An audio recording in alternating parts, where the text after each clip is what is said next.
artículos que son inherentes a puros procedimientos. Como ustedes han visto, el código es 100% procedimental, norma adjetiva, no sustantiva, aunque tiene algunas cosas sustantivas, pero en sí los códigos, esa es su característica, normas de procedimiento, normas de hacer. Hemos visto diversos procedimientos durante el desarrollo del tema. Hoy estamos finalizando con 2 temas. El PAE, procedimiento administrativo de ejecución, que es un procedimiento muy intrusivo, muy invasivo, agresivo incluso, porque va sobre los bienes de la organización, es decir, va buscando como recompensa la forma de pago. Y como el Estado necesita de alguna manera allegarse los recursos, la fuente o la forma en que lo hace es mediante el procedimiento de requerimiento. Al momento de requerir, si no se efectuó el pago o no hay gestión de pago, en ese momento se procede al embargo de bienes.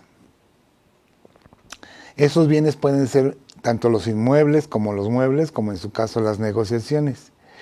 ¿Con qué finalidad? A través de la presión del embargo, obviamente generar el pago o la contraprestación del crédito fiscal adeudado.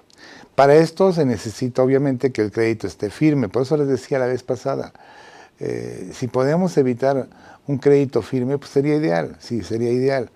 Digo, no siempre es la mejor solución, pero es una posibilidad para que ustedes puedan, digamos que, evitar este procedimiento tan intrusivo, tan incómodo. Desde luego que a nadie nos gusta o nos gustaría que nuestros bienes fueran embargados o secuestrados por el Estado, y la única forma de evitarlo es o pagamos a tiempo nuestras contribuciones, una de dos, o las impugnamos porque no estamos de acuerdo con su determinación, ya sea su monto, ya sea su base, ya sea lo que haya sido originado como consecuencia de este procedimiento. De los más rudos que hay es el seguro social, cuando no se le pagan a tiempo las famosas cuotas, ya sea la EMA o la EVA, pues la forma en la que se satisface es a través del embargo. Y se los decía, el embargo de bienes, o el embargo de negociaciones, o el embargo de inmuebles, es con la finalidad de dar por satisfecho el interés fiscal. No es garantía, es satisfacción. Recuerden que habíamos platicado de los embargos, sus diferentes naturalezas. Habíamos platicado del embargo precautorio, que tiene que ver con prevención, evitar que se dilapiden los bienes, evitar que se fugue el contribuyente. Y entonces en esos casos el Estado, para asegurarse, hace un embargo de tipo precautorio, de precautivo, o sea, como su nombre lo indica, preventivo. Ese embargo queda firme si el contribuyente no manifiesta nada en su contra, es decir, si pasa un tiempo determinado, el contribuyente no da, digamos que no aclara, no subsana, no corrige, no presenta, no exhibe. En ese momento el embargo ya puede ser definitivo. De precautorio pasa a definitivo. El otro embargo que veíamos, que incluso lo platicamos, fue el embargo para garantizar el interés fiscal. Una de las formas más comunes que utilizamos cuando estamos impugnando un crédito fiscal o cuando estamos en un pago en parcialidades o en pago diferido.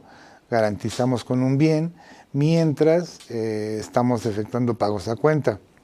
Ese embargo para garantía, lo único que se requiere es que la garantía que ofrezcamos sea suficiente, que el Estado la califique y que el Estado nos autorice la suspensión del procedimiento mientras estamos en juicio o estamos pagando en parcialidades o en pagos diferidos.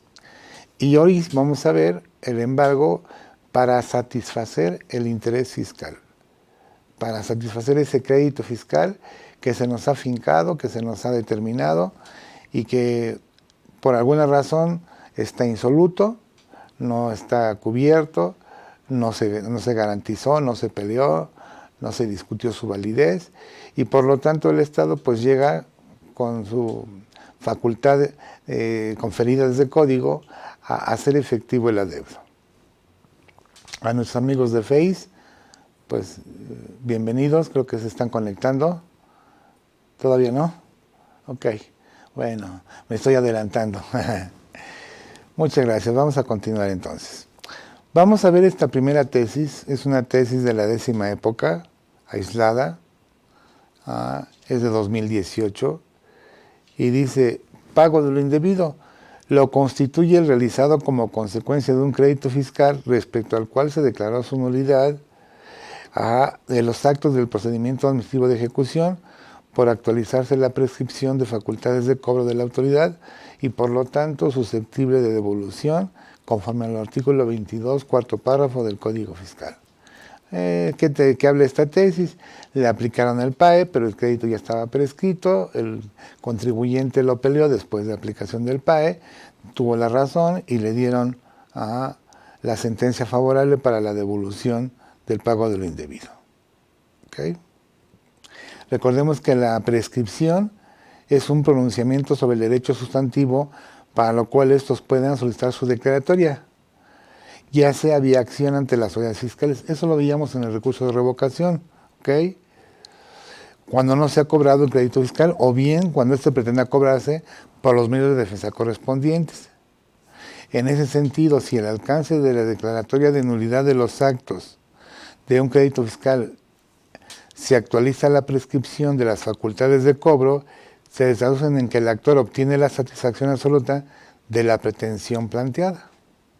Es decir, esa declaratoria provoca la insubsistencia plena de la resolución ante la ilegalidad de dichas facultades. Ello implica que el pago realizado, como consecuencia del crédito, constituye un pago de lo indebido susceptible de devolución. Un juicio desde el año 2017. Amigos de Face, mucho gusto. Gracias por seguirnos. Gracias por estar en esta última sesión del seminario en código. Espero nos acompañen toda la mañana.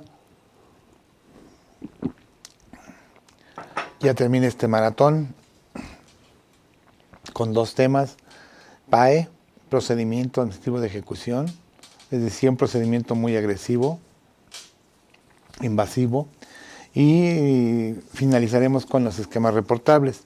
La nueva es la acción 12 del BEPS, ¿okay? Es la acción 12 del programa BEPS.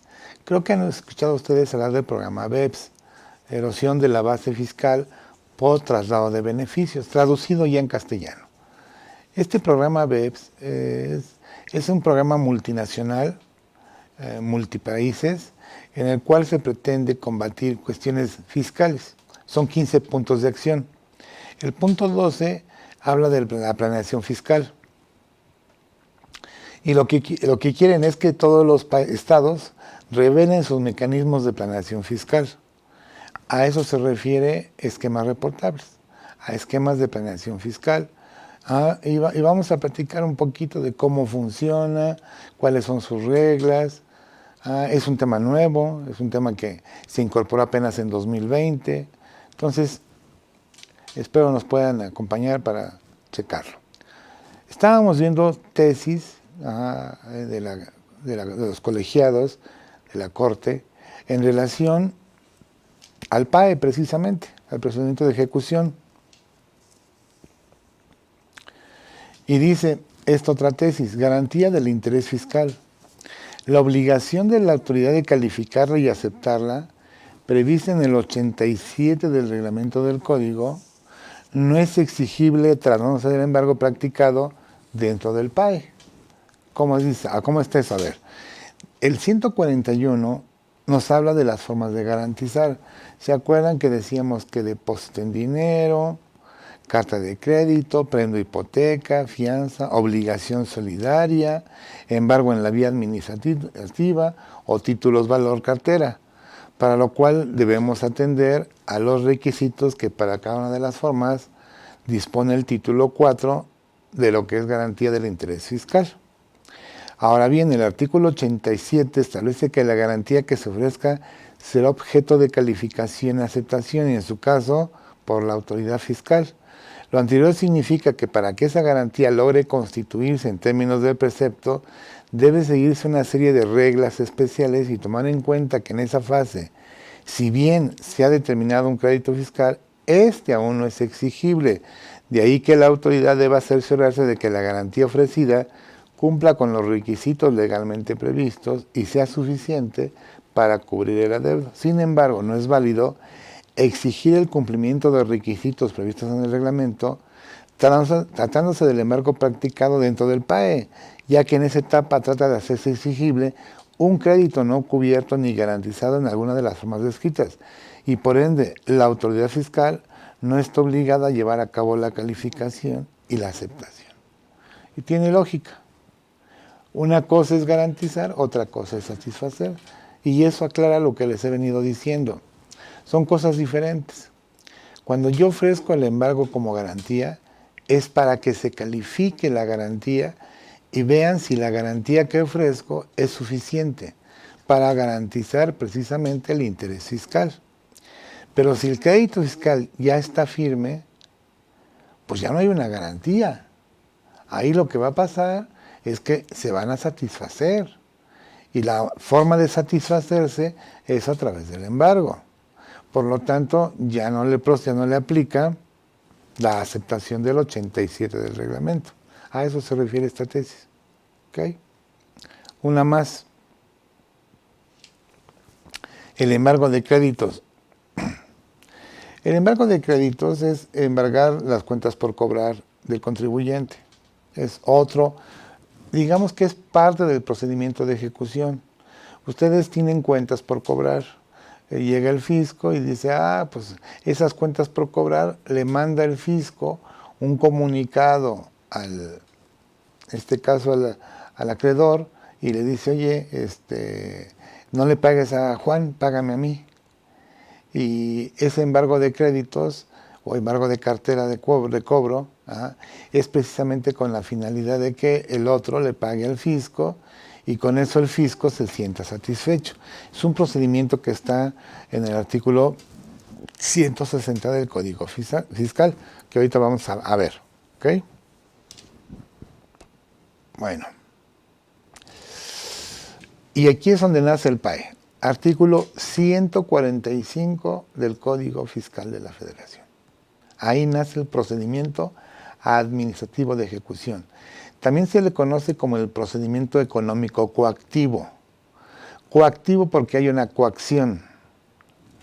Coacción significa uso de la fuerza. ¿Qué fuerza utiliza el Estado para hacer efectivos los adeudos? La fuerza o el imperio que le da la ley. Poder llegar, requerir en ese momento, si en ese instante no se hace el entero correspondiente, procede a la siguiente fase, que es el embargo.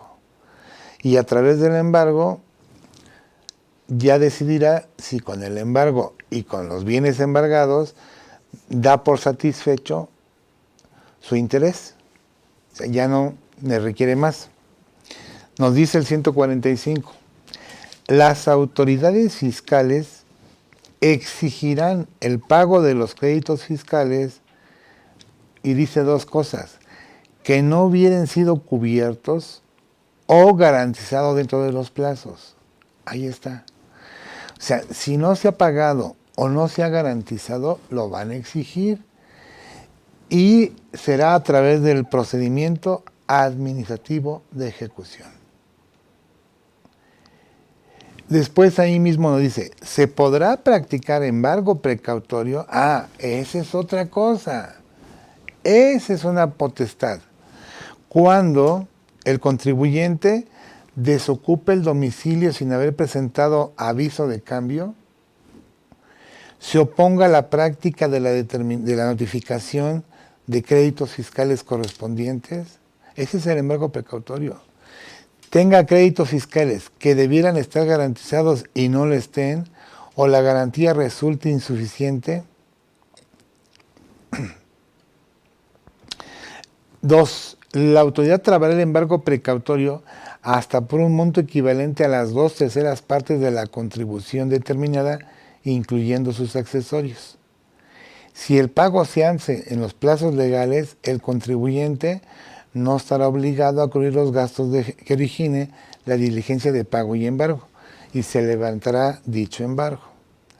La autoridad que practique el embargo precautorio levantará acta circunstanciada en las que precise las razones por las cuales realiza el embargo, misma que se notificará al contribuyente. Una vez practicado el embargo precautorio, el contribuyente afectado podrá ofrecer a la autoridad alguna de las garantías del 141 a fin de que el crédito fiscal y sus accesorios queden garantizados y se ordene el levantamiento del embargo sobre cuentas bancarias, otros depósitos o seguros del contribuyente. Y luego vean lo que dice: el embargo precautorio se convertirá en definitivo al momento de la exigibilidad de dicho crédito fiscal. Jóvenes, cuando me vienen a embargar, me queda claro que el crédito fiscal ya está siendo exigible. Por eso no es precautorio. Exigible porque ya vencieron los términos. Recordemos que tengo plazos. En materia de seguridad social son 15 días y en materia fiscal son 30 días hábiles. Pasados esos 15 y 30 días, automáticamente el crédito fiscal está firme. No lo impugné, no lo aclaré, no hice nada. Por lo tanto, ya se volvió firme. ¿Qué va a hacer la autoridad? Hacerlo exigible.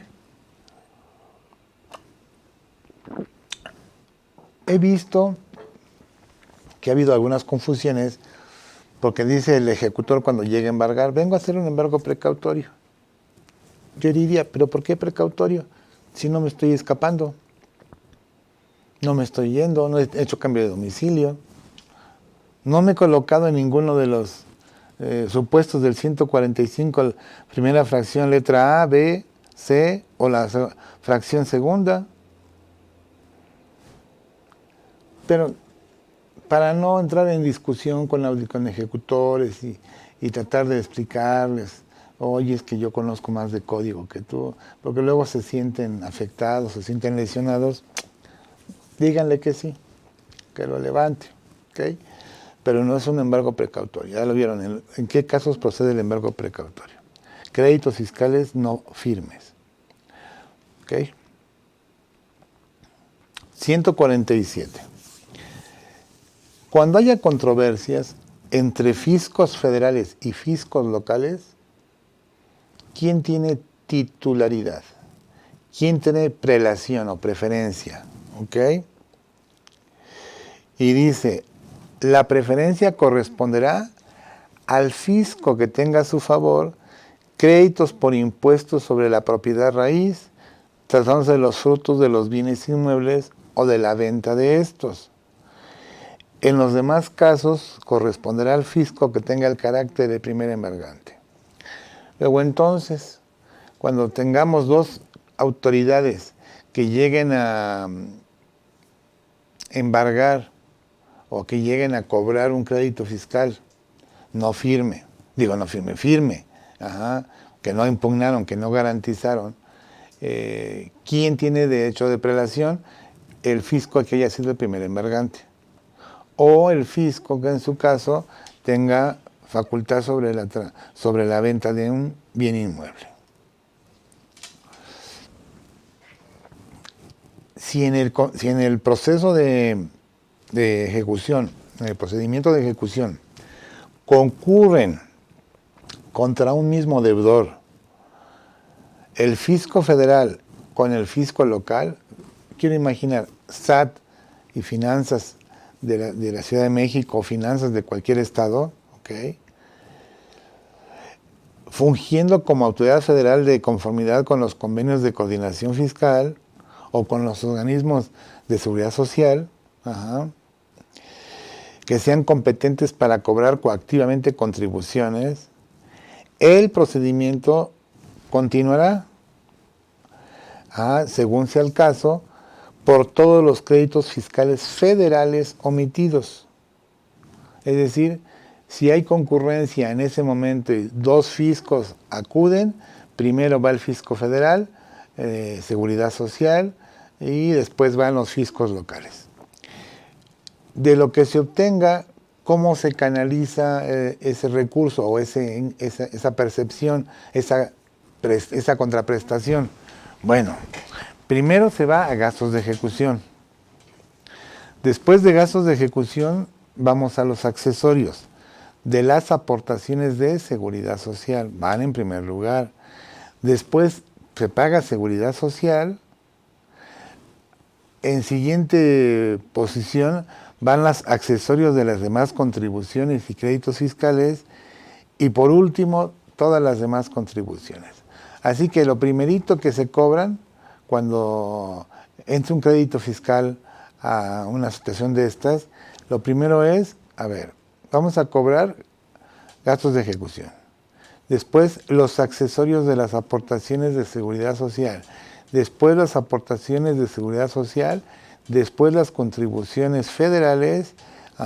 Y al último, los otros créditos fiscales. ¿Okay? Ese es el orden de preferencia o prelación en cuanto a la recuperación de adeudos a través del procedimiento de ejecución. Y aquí vienen los gastos de ejecución. Como ven ustedes, este procedimiento administrativo de ejecución, ahorita que lleguemos al 151 van a ver cómo funciona, se utilizó porque así está previsto desde el 145, ¿correcto? Créditos fiscales firmes que no hubieran sido pagados o garantizados. ¿Okay? Llega el ejecutor, nos requiere, en ese momento podemos hacer el pago para que la diligencia concluya.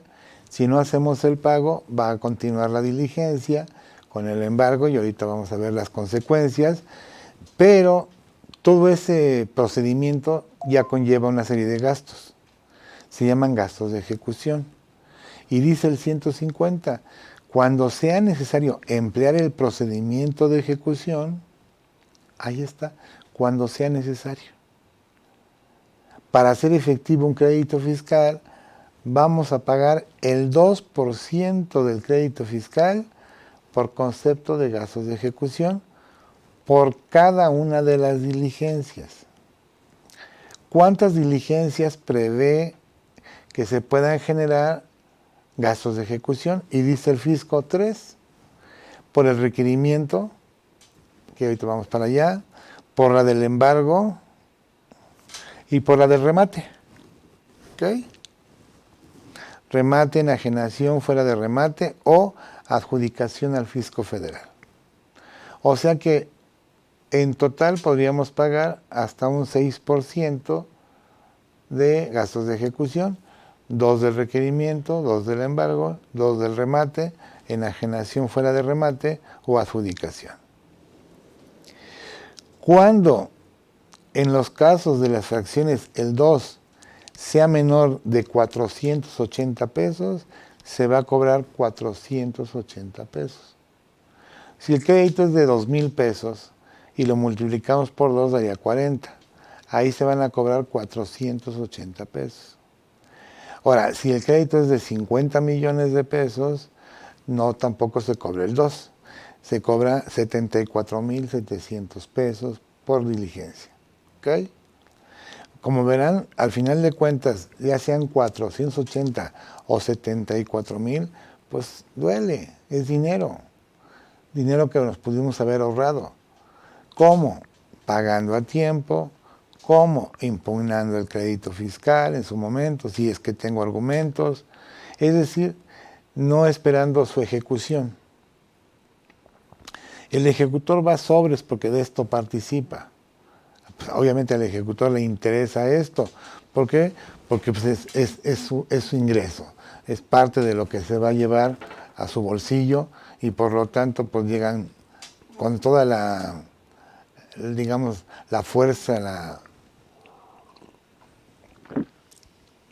la gravedad del asunto y dice, no, usted no pagó, no me paga en este momento, no se preocupe, ya tiene 480 pesos más por el requerimiento. Y como no me pago, lo voy a embargar y otros 480 pesos por el embargo. Eso en créditos pequeños. Si los créditos fueran muy considerables, en ningún caso los gastos de ejecución por cada una, excluyendo las erogaciones extraordinarias, y tampoco incluyendo lo que tengan que pagarse por liberación de gravámenes, podrán exceder de 74,700 pesos. Esa es cifra a este momento. Asimismo, vas a pagar los extraordinarios en que se incurra con motivo del PAE. Miren, ¿qué extraordinarios puede haber? Mudanzas. Si se llevan los bienes, pues no se los va a llevar el ejecutor en su auto o caminando, dependiendo qué tipo de bienes se embargue. A lo mejor va a tener que pedir el auxilio de un camión de mudanzas o un camión, un transporte para llevar, no sé, qué bienes está embargando. Esos gastos de mudanza también entran a los gastos de ejecución y a esos ahí no hay tope. Son gastos extraordinarios. ¿Por qué? Porque es lo que cobre la mudancera. O la transportista, la que se encarga de mover los bienes. ¿Qué otro gasto? Vamos a pensar que la autoridad no disponga de una bodega para almacenar un vehículo. Entonces, la grúa, el depósito de donde está el vehículo, donde se quede resguardado. Bueno, esos son gastos extraordinarios, propios de el procedimiento de ejecución. Avalúos, donde el evaluador diga, pues este bien vale tanto, pues ese es un gasto extraordinario y forma parte de los gastos de ejecución. Entonces, como ven ustedes, la cantidad puede ser aparentemente pequeña, pero puede convertirse en un importe considerable, dependiendo los gastos que se hayan o que se tengan que erogar. Inscripciones en el registro público, si es que hay que hacerla. Cuando son bienes inmuebles, sobre todo. ¿Qué más? Peritajes de cualquier tipo, donde el perito diga, pues para mí vale tanto, pues, esos honorarios hay que sumarlos al gasto de ejecución. Entonces, como verán ustedes, es un procedimiento muy agresivo, no es recomendable vivirlo, la verdad es que evitémoslo. Yo en mis momentos de juventud, cuando era mucho más joven, trabajé en la administración pública, tanto federal como estatal, y dentro de las áreas en las que trabajé, precisamente fue en el lado de ejecución, tanto en Hacienda como en el Seguro Social. Y me acuerdo muy bien porque, pues, éramos verdaderos sicarios del terror, representando a la autoridad. Pues no pagaban los contribuyentes y pues nuestro procedimiento era el embargo, la ejecución para hacer efectivo. Y me acuerdo muy bien, hay veces llevábamos al camión, aunque no fuéramos, aunque el contribuyente no en ese momento fuera embargado, pero ya íbamos con un camión preparado. Y le decía el del camión, yo ya vine, a mí me paga mi viaje. Y se tenía que cubrir el viaje del camión porque el camión ya había ido, aunque no se llevaran los bienes. Entonces, es muy agresivo este procedimiento, son gastos extraordinarios, muy agresivo, muy incómodo, no es recomendable. Es el último es el último de los pasos de materia fiscal. No es agradable, y menos si los vecinos, la comunidad se da cuenta de que estoy sometido a un embargo, o que se están llevando mis bienes, o que está la fuerza pública. Porque te puede pedir la fuerza pública, así. Y se puede incluso remitir ante un ministerio por desacato o por obstaculización.